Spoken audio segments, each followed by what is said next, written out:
Dear Kuya Allen, medyo matagal na rin po akong nakikinig sa channel mo. Hanggang sa naisipan ko na i-share ang isa sa aking mga karanasan sa isang lalaki. First time ko pang magsulat ng ganito kaya pagpasensyahan niyo na po. Ako nga pala si Ellie, di tunay na pangalan. 18 na ngayon. Bay ako pero di halata. Dahil kilos lalaki at marami na ang naging girlfriend. Maputi, 5'6" ang taas, athletic build, dahil taekwondo player ako. Junior black belter na ngayon. Di naman sa pagmamayabang pero maipagmamalaki rin naman ang aking itsura. Dahil campus crush naman ako.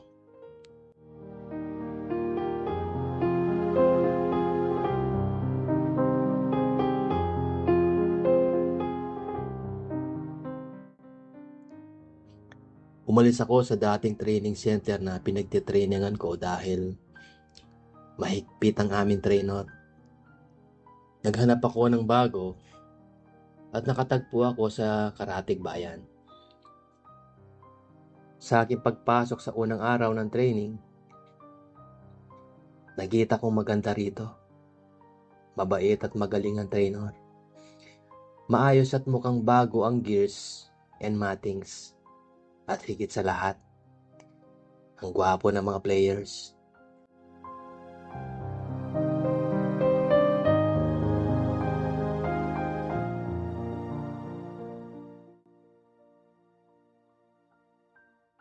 Noong mga bandang 3 p.m. na, pinasparing ako sa isang brown belter. Natakot ako kahit practice sparring lang yun dahil mas mataas ang belt niya. Blue belter pa lang ako noon. Naka-gears na kami noon, kaya di ko makita ang kanyang mukha. 2 minutes lang naman ang sparring at nagsimula na ito. Sa una ay nagpapakiramdaman pa lang kami. Una akong tumira ng isang round, ngunit na-block niya ako. Mabilis siyang kumilos. Nagpaulanan kami ng sipa ngunit wala pa rin pumapasok dahil agad naming nabablock. Bago matapos ang oras ay binigyan niya ako ng isang turning long kick. Sipa na iikot siya at ipapatama ang sipa sa ulo ng kalaban. Natamaan ako nito. Napakasakit.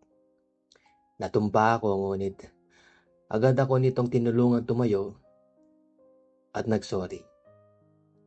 Nagbow kami sa isa't isa dahil tapos na ang sparring at inalis na niya ang kanyang headgear.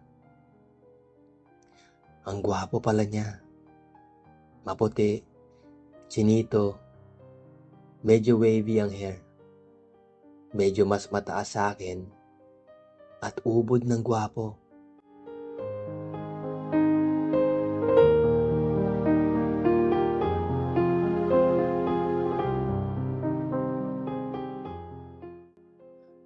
Di ko namalayan na nakatulala na lang ako sa kanya. Bumalik ako sa dati kong diwa nung sinabi niyang, "Uy, okay ka lang?" "Oo, okay lang ako," ang sambit ko. Hanggang bago ako umuwi, siya ang nasa isip ko. Nung palabas na ako, nagulat ako at bigla niya akong kinalabit sa likod at sumabay sa paglabas. "Uwi ka na?" ang sabi nito. "Oo bakit?" ang sagot ko naman. "Merienda muna tayo. May malapit na 7-Eleven dyan. Ililibre kita para makabawi naman ako sa'yo." Ang sabi naman niya. "Nako, wala sa akin yun. Pero kung namimilit ka, di sige." Ang kinikilig kong sagot. Nilibre niya ako ng mogo-mogo na malaki at hotdog sandwich. Sa pagkukwentuhan namin habang kumakain, napag-alaman ko na ang pangalan niya ay Kian. 18 na rin siya at nakatira malapit sa amin. Bago umuwi, nakuha ko ang number niya.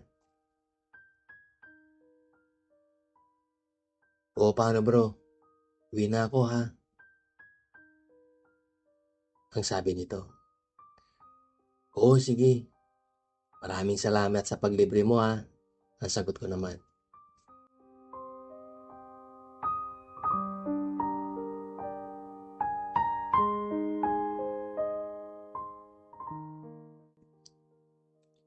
Naging matalik kami magkaibigan ni Kian.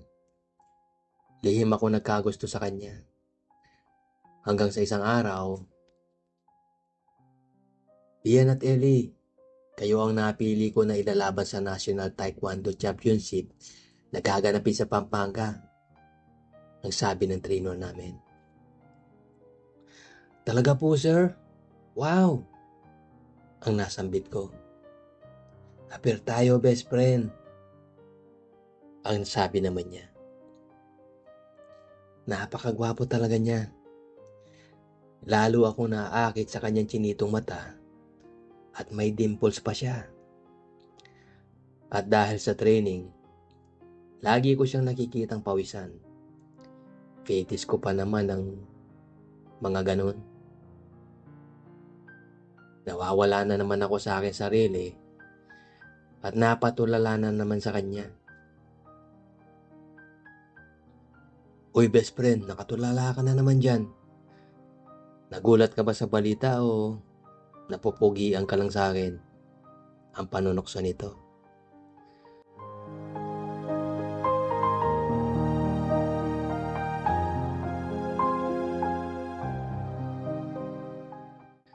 Dumating ang araw ng kompetisyon.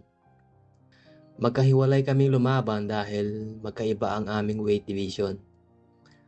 Naunang natapos ang event ko at nauna ako nakabalik sa room namin sa hotel na aming tinutuluyan. Bukas pa ang awarding pero alam na namin ang resulta. Third placer ako. Hinihintay ko na lang si Kian sa aming room. Maya-maya pa ay dumating na si Sir. Akbay-akbay si Kian. Nagka-sprain si Kian at di nakalaban ng maayos ng semifinals. Pinaulanan siya ng axe kick ng kalaban. Ang pagpapaliwanag ng trainer namin. Ako naman ay alalang-alala kay Kian. Agad siyang nakatulog sa kama at iniwan na kami ng trainer namin sa kwarto. Pawisan pa rin si Kian. Nagpasya ako na palitan ng kanyang dobok. Ang damit na kapag nagta-taekwondo. Pinalitan ko ito ng malinis na damit. Nagising si Kian habang tinatanggal ko ang kanyang dobok. Nako, nakakahiya naman best friend. Ako na lang gagawa niyan, ang sabi nito. Sinubukan niyang tumayo sa pagkakahiga, ngunit di niya kinaya sa sakit ng katawan. Di mo pa kaya, magpahinga ka muna dyan best friend. Ako nang bahala rito, ang malimanay kong sabi. Sige na nga, masakit pa kasi ang katawan ko eh. Thank you best friend ha, love you. Ang sabi nito at kinilig naman ako.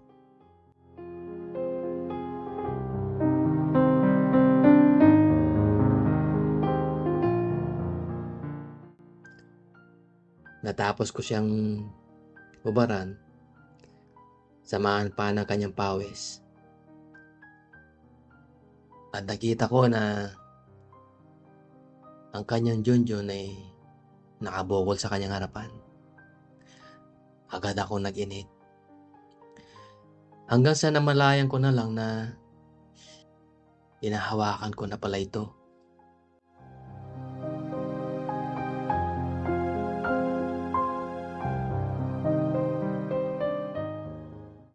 Sa puntong iyon, Di ko na iniisip na baka magising ang best friend ko dahil nakontrol na talaga ako ng init ko. Di ko na malayan, nagising pala si Kian.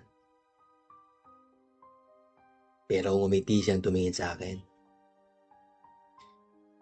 Sige best friend, alam kong matagal mo nang gusto yan eh.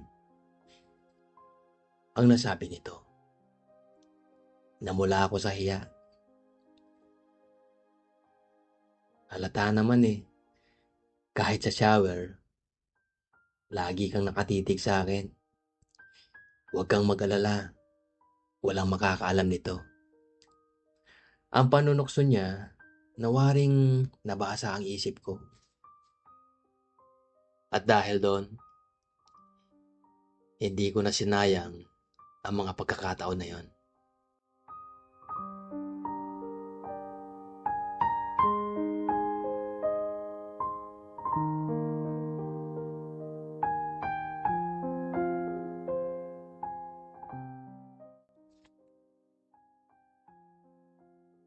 Hanggang sa natapos ang mga pangyayari na yon. Nag-thank you siya sa akin at natulog na. Umuwi na kami pagkatapos ng awarding kinabukasan. Bronze medalist ako at silver naman siya. Lalo pa kaming naging close at hanggang sa ngayon ay regular ko siyang sineserbisyuhan sa iba-ibang panahon at iba-ibang pagkakataon. Minsan pa nga kasama yung trainer namin. Hanggang dito na lang po, Kuya Allen. Maraming salamat.